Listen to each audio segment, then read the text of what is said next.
반갑습니다. 4월 7일 수요일 요양 새벽 묵상 시작합니다. 우리 함께 기도합시다. 사랑의 주님, 감사합니다. 하루하루 건강한 몸으로 이 땅에 두 발을 딛고 걸어가는 것이 하나님의 주시는 기적이요. 불신의 시대에 예수 믿고 하나님 아버지라 부르며 말씀 따라 살아가도록 힘주시는 것도 하나님의 기적과 같은 은혜인 것을 고백합니다. 오늘도 그 하나님의 은혜를 더 깊이 누리고자 사모하는 마음으로 말씀 앞에 나왔사오니 주여 이 새벽에 우리의 예배를 받으시며 큰 기쁨 거두어 주옵소서. 찬양 가운데 성령께서 우리에게 임하여 주시옵소서. 예수님의 이름으로 기도하옵나이다. 아멘. 찬송가 218장입니다. 찬송가 218장.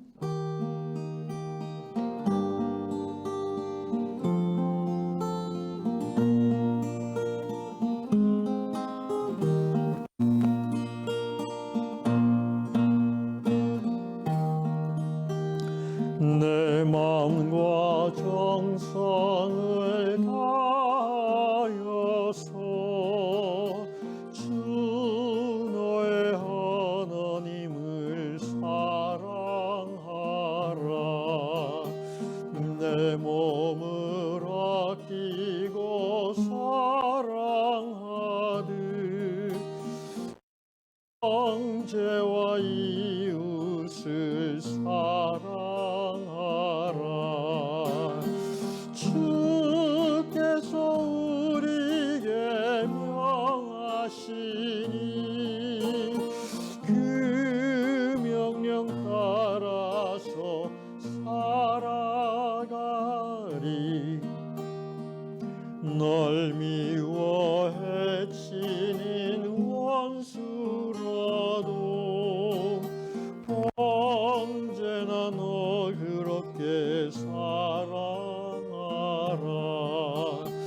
널 핍박하는 자 위에서도 신실한 마음으로 복을 빌라.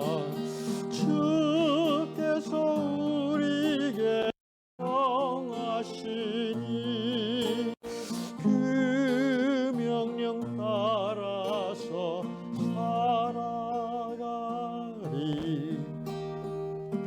나 항상 주님을 멀리 가고 형제를 사랑하지 못하였다.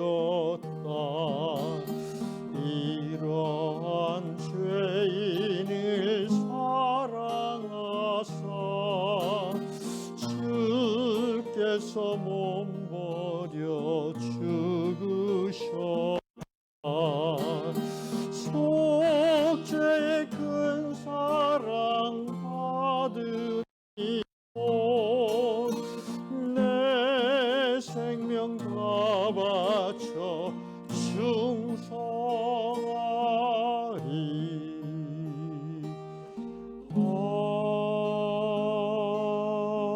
아멘.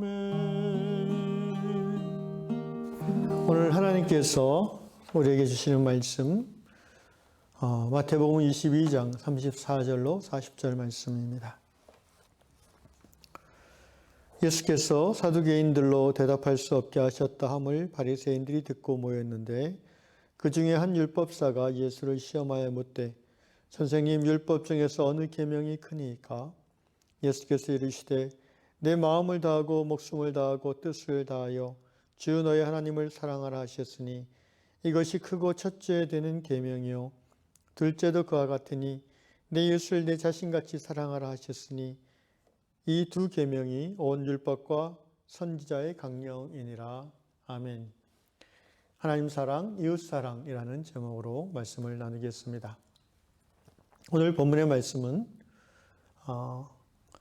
그 앞절에 보면은 이제 사두개인들과 예수님이 부활에 대해서 논쟁하는 중에 사두개인들이 예수님에게 이렇게 가르침을 듣고 놀라며 입을 다물게 되는 그런 이야기가 있습니다. 보통 사두개인들과 바리새인들은 성경에서 보면 경쟁 관계에 있습니다. 같은 유대교 기득권을 형성하면서도 경쟁 관계인데, 그래서 이번에는 바리새인들이 예수님에게 먼저 논쟁을 겁니다. 자기들은 예수님을 논쟁으로 이기거나 또는 예수에게 적어도 인정받을 때에 자기들의 평판이 높아질 것을 기대하는 마음으로 시작한 논쟁입니다. 그러나 역시 결과는 바리새인들의 침묵으로 끝나게 되었습니다. 오늘 나누고자 하는 핵심은 그런 논쟁의 과정에서 예수께서 하신 귀한 말씀입니다. 특별히 오늘 바리새인들이 논쟁을 건 제목이 율법 중에 어느 계명이 가장 큰가라는 예수의 생각을 물은 것입니다. 이것은 언뜻 보면 쉬운 말씀 같지만, 쉬운 질문 같지만 마치 사람의 삶의 목적이 무엇인가 또는 인생이 무엇인가 이런 질문처럼 대단히 광범위하면서도 본질적인 질문이기 때문에 답변하기가 쉽지 않은 질문입니다. 왜냐하면 이것에 대한 대답은 학자들마다 다 다를 수 있기 때문입니다. 그러나 예수님은 늘 그러하셨듯이 이 질문에 대해서도 전혀 주저함 없이 바로 구약 성경의 말씀을 인용하시면서 그것도 첫 번째, 둘째, 두 번째 순서까지 매기시면서 아주 간단명료하게 대답해 주셨습니다. 자, 예수님의 대답입니다. 어느 계명이 가장 큽니까? 라는 바리새인 율법사의 질문에 대해서 예수께서 37절 내 마음을 다하고 목숨을 다하고 뜻을 다하여 주 너희 하나님을 사랑하라. 신명기 6장 5절의 말씀을 인용하셨습니다. 그러면서 이것이 가장 크고 첫 번째 되는 계명이다. 둘째도 그와 비슷하다 이렇게 얘기하시면서 레위기 19장 18절 말씀을 인용하셨습니다. 내 이웃을 내 자신같이 사랑하라 하셨으니 그러면서 결론 지으시기를 40절 이 두 계명이 온 율법과 선지자의 강령이니라. 바리새인들의 논쟁을 위한 질문이었지만 오늘 예수를 믿고 성경을 믿는 우리 모두에게 얼마나 귀한 말씀인지 모릅니다. 예수의 말씀인즉슨 신구약 66권 성경 전체를 한 문장으로 요약하면 하나님 사랑, 이웃 사랑이라는 것입니다. 그러면 이제 좀 더 깊이 있게 생각해 볼 필요가 있습니다. 하나님을 사랑한다는 것이 무엇일까요? 우리가 예수의 말씀, 하나님의 말씀을 믿고 예수를 따르는 그리스도인으로서 가장 지켜야 될, 또 가장 중심에 두어야 될 말씀이 하나님을 사랑하고 이웃을 사랑하라는 말씀일진데 구체적으로 하나님을 사랑한다는 것이 우리 삶에서 어떻게 나타날 수 있습니까? 매일 성전에 나와 예배 드리는 것일까요? 아니면 매일 성경을 읽고 기도하는 것입니까? 매일 선행을 한 가지 이상씩 해야 되는 것입니까? 도대체 어떻게 하는 것이 하나님을 사랑하는 것입니까? 간단하게 두 가지로 나눠 설명할 수 있다고 봅니다. 첫째, 하나님을 사랑한다는 것은 하나님만이 내 인생의 주인임을 날마다 고백하는 것입니다. 생각보다 쉽지 않습니까? 그렇지 않아요. 쉽지 않습니다. 왜냐하면 우리 삶의 주인이 되려고 하는 다른 권세 세력들이 호시탐탐 늘 우리의 마음을 빼앗아서 자기가 주인 해먹으려고 노리고 있기 때문입니다. 그래서 우리 마음에 왕의 보좌에 주님을 앉혀놓는 것을 우리는 날마다 결단하고 고백해야 됩니다. 그렇지 않으면 세상 살아가면서 내 마음의 보좌에 다른 것을 앉히게 됩니다. 우리 자신도 모르는 사이에 우리는 우리 인생의 주인이 예수님에게서 돈으로 바뀔 수도 있고요. 예수님에게서 명예로 바뀔 수도 있고요. 쾌락이 우리의 삶의 주인이 될 수도 있습니다. 주인이 된다는 것은 우리가 그 뜻대로 살아간다는 것입니다. 예수님이 우리의 주인이라면, 하나님이 우리의 주인이라면 우리는 하나님의 뜻대로 살 것입니다. 그러나 물질이 우리의 주인이 된다면 우리는 물질을 섬기기 위해서 살게 될 것입니다. 마귀는 매일 매순간 우리의 마음속에서 자기가 주인이 되려고 합니다. 그래서 오늘 예수께서 이렇게 말씀하셨습니다. 하나님을 사랑하되 내 마음을, 내 목숨을 또는 내 정성을 그리고 내 뜻을 다하여 NIV 영어 성경에는 with all your heart and with all your soul, with all your mind. 내 마음과 뜻과 그리고 영혼을 다하여서 하나님을 사랑하라고 하셨습니다. 그러니까 하나님을 사랑한다는 것은 굉장한 에너지가 드는 일일 수 있고 또 쉽지 않은 일이라는 것입니다. 우리 마음의 주인이 누구인지를 우리는 결정할 수 있는 자유의지를 부여받은 하나님의 창조물입니다. 그래서 우리 마음의 보좌에 하나님을 꼭 모셔두는 것은 우리가 결단하고 우리가 힘과 뜻과 정성을 다할 때 가능한 것입니다. 그것이 하나님을 사랑하는 것입니다. 사랑하는 형제자매 여러분, 이 새벽에 하나님을 내가 사랑하는가? 이렇게 기도하면 되겠습니다. 주여, 오늘도 내 마음의 보좌의 왕으로 오시사 주의 말씀과 뜻대로 순종하며 살도록 붙잡아 주옵소서. 그렇게 기도할 때에 오늘 하루 하나님을 사랑하는 우리의 삶이 펼쳐질 줄로 믿습니다. 두 번째로 하나님을 사랑한다는 것은 무엇입니까? 하나님의 말씀에 우리가 순종하는 것이 하나님을 사랑하는 것입니다. 우리가 사람을 사랑한다 하면서 그 사람의 말을 무시한다면 그것은 사랑하는 것이 아닙니다. 하물며 우리가 하나님을 사랑한다 하면서 우리에게 주신 하나님의 말씀을 본체도 안 한다면 그것은 거짓말일 것입니다. 또는 내가 마음이 내킬 때는 말씀에 순종하다가 조금만 힘들어도 불순종하는 것, 그것은 진정 하나님을 사랑하는 삶이라고 볼 수 없을 것입니다. 하나님을 사랑한다는 것은 어떤 삶의 경우에도 하나님의 말씀대로 살려고 몸부림치는 삶, 이것이 하나님을 사랑하는 삶입니다. 성령의 인도하심 속에 예수 십자가 부활의 복음을 믿고 거듭난 성도들은 은혜 가운데 하나님과 연결되어지고 하나님을 알고 하나님을 조금씩 사랑하게 됩니다. 점점 하나님 외에 다른 것이 주인이 되고자 하는 유혹을 극복하고 결단하고 나아가면서 하나님을 더 깊이 사랑하게 되죠. 그래서 그 자연스럽게 하나님을 사랑하는 만큼 하나님의 뜻, 하나님의 말씀대로 순종하게 됩니다. 하나님을 깊이 사랑할수록 우리는 하나님의 뜻대로 살고자 하는 마음이 커집니다. 그것은 자연스러운 모습입니다. 그러면 하나님의 뜻이 무엇이겠습니까? 그것이 바로 오늘 예수께서 말씀하신 두 번째 계명입니다. 내 이웃을 사랑하라는 것입니다. 기준은, 최대치 기준은 내 몸처럼 네가 네 자신을 아끼는 것만큼, 이것이 우리가 이웃을 사랑할 수 있는 최대치입니다. 저는 여기서 생각해 보았습니다. 그러면 우리가 하나님을 사랑하고 하나님을 사랑한다면 하나님의 말씀대로 살려고 하고 그 하나님의 말씀의 핵심이 이웃사랑인데 어떻게 이웃을 사랑해야 되는가 이전에 그러면 우리가 사랑해야 될 이웃이 누구인가를 생각해 봐야 되겠습니다. 성경이 말하는 이웃의 범주는 어떻게 되는 것입니까? 세상 모든 사람이 나의 이웃입니까? 아니라고 할 수는 없죠. 지구 공동체라고도 하지 않습니까? 그런데 결국 모든 사람을 사랑하겠다는 것은 아무도 사랑하지 않겠다는 것과 비슷한 말이 됩니다. 그래서 우리가 사랑할 수 있는 이웃의 대상을 좁힐 필요가 있습니다. 성경을 찾아봅시다.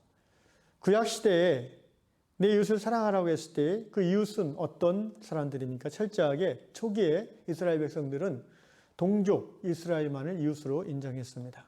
레위기 19장 18절에 보니까 너희는 동포에게 안가품하거나 앙심을 품어서는 안 된다. 내 이웃을 너 자신처럼 사랑해야 한다. 나는 하나님이다. 이렇게 말씀하고 있습니다. 그러니까 내 이웃이 여기서는 너희 동포, 곧 이스라엘 족속을 말하는 것입니다. 그런데 가나안 땅에 살기 시작하면서 시간이 지나면서 그 이스라엘 백성들 가운데 섞여 살고 있는 외국인들이 있었습니다. 이들에게도 이웃의 범위가 확대되는 것을 성경을 통해 볼 수가 있습니다. 레위기 19장 34절 말씀 보니까 너희와 함께 머무르는 이방인을 너희 본토인 가운데 한 사람처럼 여겨야 한다. 그를 너 자신처럼 사랑해야 한다. 너희도 이집트 땅에서 이방인이었다. 나는 주 너의 하나님이니라. 그래서 구약성경에서 말하는 이웃의 개념은 첫 번째는 동족 이스라엘이지만 좀 더 확장해 나가면 그 땅에 살고 있는 모든 사람, 혈연을 초월해서, 민족을 초월해서 함께 살고 있는 모든 사람이 우리의 이웃이라고 볼 수가 있겠습니다. 신약성경 복음서에 와서 이 이웃의 개념은 굉장히 혁신적으로, 혁명적으로 달라집니다. 바로 대표적인 이야기가 누가복음 10장에 나오는 사마리아 사람, 선한 사마리아 사람입니다. 여기서 진정한 이웃이 누구인가라는 예수의 질문에 대해서 사람들은 어떻게 대답했습니까? 고난당한, 어려움에 처한 이웃을 돌아보는 자가 진정한 이웃이다라고 얘기했습니다. 예수님이 그렇게 가르쳐 주신 것입니다. 다시 말하면 신약시대, 곧 오늘 우리 시대에 우리가 섬겨야 될 이웃의 범주에는 우리 주위에 살아가는, 그것이 한국 사람이든 외국 사람이든 그것이 나이가 많든 적든, 남자든 여자든, 남녀노소 빈부귀천 상관없이 공경에 처한 자를 보고 도와주는 사람, 그 사람이 공경에 처한 자의 참 이웃이라는 것입니다. 다시 말하면 오늘 이웃을 사랑하라는, 내 몸과 같이 내 이웃을 사랑하라는 우리의 입장에서 봤을 때 우리가 사랑해야 될 대상은 첫 번째는 이스라엘, 곧 영적 이스라엘 멤버들입니다. 곧 신앙 공동체 안에 형제 자매들, 지체들이 우리가 사랑해야 될 이웃의 첫 번째 범주겠고요. 두 번째 이웃은 누구입니까? 이스라엘 안에 이방인들이라고 구약성경이 말했습니다. 이것을 오늘 우리 시대에 적용한다면 저는 이렇게 생각이 듭니다. 교회 안에 새 가족들을 말합니다. 아직 예수 안에 깊이 들어오지 못한, 하나님을 사랑하고 이웃을 사랑하는 것을 자신의 삶의 중심에 두기 어려워하는 그런 연약한 믿음의 사람들을 우리가 도와야 될 이웃으로 알고 섬기고 사랑해야 될 것입니다. 세 번째로 우리가 사랑해야 될 이웃은 누구입니까? 바로 우리가 속한 이 교회 동네에 사는, 이 지역사회에 사는 고난당한 자들입니다. 어려움 당한 이웃들입니다. 성경은 보통 고아와 과부와 나그네를 그 사회에서 도와줘야 될 사람으로 규정합니다. 곧 우리가 섬겨야 될 이웃의 세 번째 범주는 누구입니까? 바로 이 화곡동 또는 이 강서구 또는 이 서울, 점점 넓혀 나갈 수 있겠지만 일단은 교회가 위치한 그 동네 인근에 있는 고아와 과부와 나그네들입니다. 어려움 당한 이웃들입니다. 구조적으로 삶이 어려운 사람들, 그들을 사랑하는 것이 바로 우리가 이웃을 사랑하는 모습에 해당될 것입니다. 예수님은 하나님 사랑, 이웃 사랑이라는 것을 추상적인 개념으로 말하지 않았습니다. 아주 구체적으로 말씀해 주셨습니다. 요한일서 3장 18절 말씀, 자녀들아 우리가 말과 혀로만 사랑하지 말고 행함과 진실함으로 하자. 4월 18일이 요양 창립 7주년입니다. 우리는 하나님을 사랑하고 또 이웃을 사랑하는 요양교회로서 요양 창립 7주년을 맞이해서 작은 이웃사랑의 실천을 행하고자 합니다. 제가 창립 7주년을 어떻게 하면 더 하나님을 기쁘시게 하는 행사로 드려질 수 있을까 기도하는 중에 하나님이 이런 마음을 주셨습니다. 우리 화곡동 지역에 조손가정 또는 한부모 가정에 초등학생이나 중학생 어린아이들을 우리 요양교회가 한 가정이나 두 가정을 택해서 섬기는 것입니다. 4월 중에 동사무소나 구청 사회복지과와 협의하여 저희 남성교회 중심으로 이 이웃사랑을 실천하고자 합니다. 우리 모든 성도들의 기도와 참여가 필요합니다. 하나님을 사랑하는 자는 하나님의 말씀대로 행하고자 하며 하나님의 말씀의 중심은 이웃을 사랑하라는 것입니다. 우리 요양교회가 이제 7살이 되었습니다. 스스로 걸어다니고 자기가 옷도 스스로 입고 밥도 먹을 정도의 나이가 되었습니다. 그렇지만 7살이면은 이제 유치원에서 옆에 힘들어하는 친구를 도와줄 수도 있는 나이입니다. 이제 우리 요양교회가 그런 일을 가까운 이웃으로부터 시작하는 것입니다. 우리 화곡동에 머물고 있는, 우리 교회가 위치한 이 동네에 머물고 있는 고아와 과부와 나그네를 돕는 일을 이제 7주년을 맞이해서 우리가 시작하고 싶습니다. 그들에게 복음을 전하자는 것이 아닙니다. 그냥 그들을 섬기자는 것입니다. 물론 그 섬김에 녹아있는 하나님의 사랑이 전해질 때에 그것이 바로 십자가의 복음으로 들어갈 줄로 믿습니다. 창립 7주년을 맞이하여 우리가 함께 기쁨으로 예배드리고 또 지역사회를 섬기는 가운데 우리 요양교회가 내적으로 성숙하고 외적으로 성장해가는 올 한 해가 될 수 있을 줄로 믿습니다. 기도하겠습니다. 하나님을 사랑하고 이웃을 사랑함이 성도의 마땅한 본분인 것을 깨닫게 해주심을 감사합니다. 날마다 우리 마음의 주인이 여러 번 바뀔 때가 있음을 주님 고백합니다.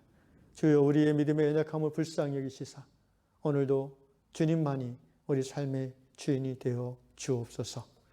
주님의 뜻을 순종하며 오늘도 다른 어떤 물질이나 명예나 돈이나 쾌락이 나의 삶을 이끌어가는 것이 아니라 하나님만이 내 삶을 이끌어가는 주인이심을 고백하고 그렇게 살아가는 하루 되게 하여 주시옵소서. 또한 주의 말씀을 순종하는 하루가 되기를 원합니다. 그리하여 우리에게 주어진 이웃사랑의 그 하나님 말씀을 실천하는 성도들의 삶이 되게 하여 주시옵소서. 7주년을 맞이하여 우리 어린 요양교회지만 이제 스스로 걷고 일어나 활동하고 있습니다. 주님, 한 걸음 더 나아가 어려움에 빠진 우리의 이웃들을 위한 작은 섬김을 실천하고자 하오니 이 모든 이웃사랑의 실천 가운데 성령께서 인도하여 주시고 우리 요양 성도들이 한 마음과 한 뜻으로 기도하며 동참하며 사랑의 공동체를 이루어가는 2021년 이 요양 공동체가 되게 하여 주시옵소서. 감사합니다. 예수님의 이름으로 기도하옵나이다. 아멘. 하늘에 계신 우리 아버지, 아버지의 이름을 거룩하게 하시며 아버지의 나라가 오게 하시며 아버지의 뜻이 하늘에서 같이 땅에서도 이루어지게 하소서. 오늘 우리에게 일용할 양식을 주시고 우리가 우리에게 잘못한 사람을 용서해 준 것 같이 우리 죄를 용서해 주시고 우리 시험에 빠지지 않게 하시고 악에서 구하소서. 나라와 권능과 영광이 영원히 아버지의 것입니다. 아멘.